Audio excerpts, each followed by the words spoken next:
Je m'appelle Théo Brécy, j'ai 19 ans et j'ai un classement Elo à 2182 et je fais partie de la structure Pro Evolution Échec de Kevin Terrieux. C'est mon troisième tournoi de l'été puisque j'étais auparavant à Sanary où ça s'est bien passé et à Vaujany où ça s'est bien passé aussi.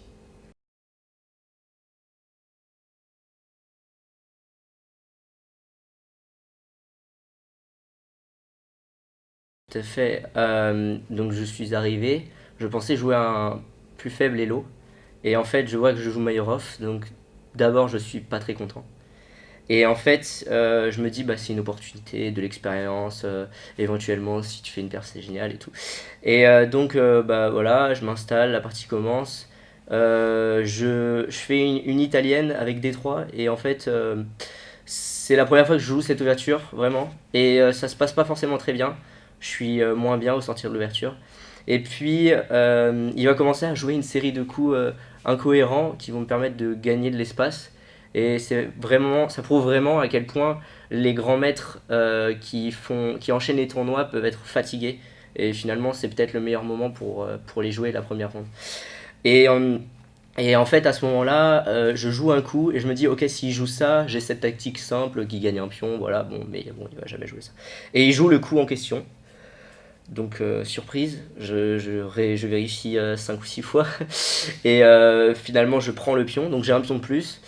Donc la tension qui commence à monter, et puis petit à petit, la partie s'achemine vers la finale, encore pas mal de pièces sur l'échiquier, et puis à un moment, je répète la position, je trouve pas vraiment de possibilité, on commence tous les deux à être en Zeitnot, je propose nul, et bien entendu, il refuse, puisque 2500 et qui fait nul à un 2200 à la première ronde, bah, c'est pas logique quoi. Et du coup, il essaye de pousser, mais tout simplement, en essayant de pousser, il fait un mauvais coup, et avec ce mauvais coup, je peux forcer la transposition dans une finale où je vais avoir un cavalier et 6 pions contre fou et 5 pions. Et on joue toute la ligne, tout ça. Et puis à un moment, c'est pareil, il propose de répéter les coups parce que là, il n'a plus le choix. Et donc je cherche et je trouve un plan gagnant, je le joue. J'arrive à une autre position où je dois encore une fois chercher. Et cette fois, je calcule bien jusqu'au bout. Et en fait, je vois que j'arrive à faire passer mon pion sur l'aile dame, tandis que je garde un œil sur son pion de l'aile droit. Donc ça finit en. On échange le cavalier et le fou. Il prend le pion, mais je vais prendre son pion. Et en fait, je gagne avec roi pion contre roi, tout simplement. Voilà. Bah, c'est vraiment un achèvement parce que en fait, ça fait 2 ans que je suis en prépa lettres, et ça fait 2 ans que je souffre au niveau échéquéen pour avoir un bon niveau de jeu parce que j'ai pas le temps de travailler. Et là, c'est tournoi de l'été, comme c'est l'achèvement de ces 2 ans de prépa et vraiment la possibilité de faire quelque chose. Et je m'en rends compte de plus en plus que c'est vraiment la grande opportunité pour moi parce que finalement battre ce GMI, c'est que la deuxième fois de ma carrière que je le fais.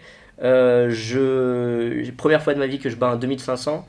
Enfin, vraiment, et puis c'est le plus fort Elo du tournoi, quoi. C'est symbolique, vraiment, c'est une grosse symbolique. Après 6 heures de partie, enfin, tous les éléments sont réunis pour que ça soit une partie d'anthologie pour moi, quoi. C'est vraiment un gros, je sais pas, ouais, une fin. Un bel accomplissement. Ouais, exactement, un accomplissement, voilà.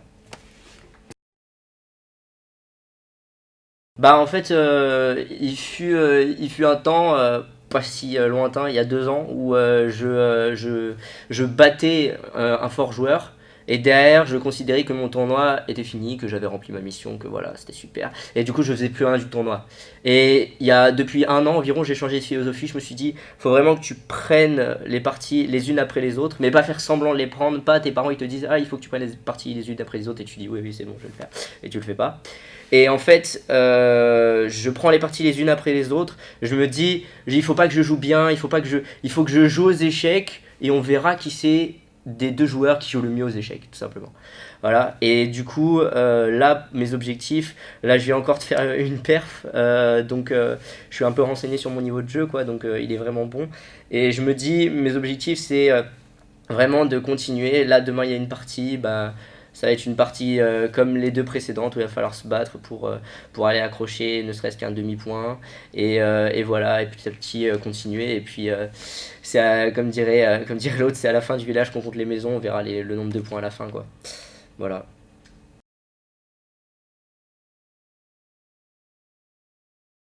Alors, je vais pas dire de la chance, mais enfin, j'ai peu de stress en moi parce que je me dis simplement que si je donne le meilleur de moi-même, de toute façon, je serai content.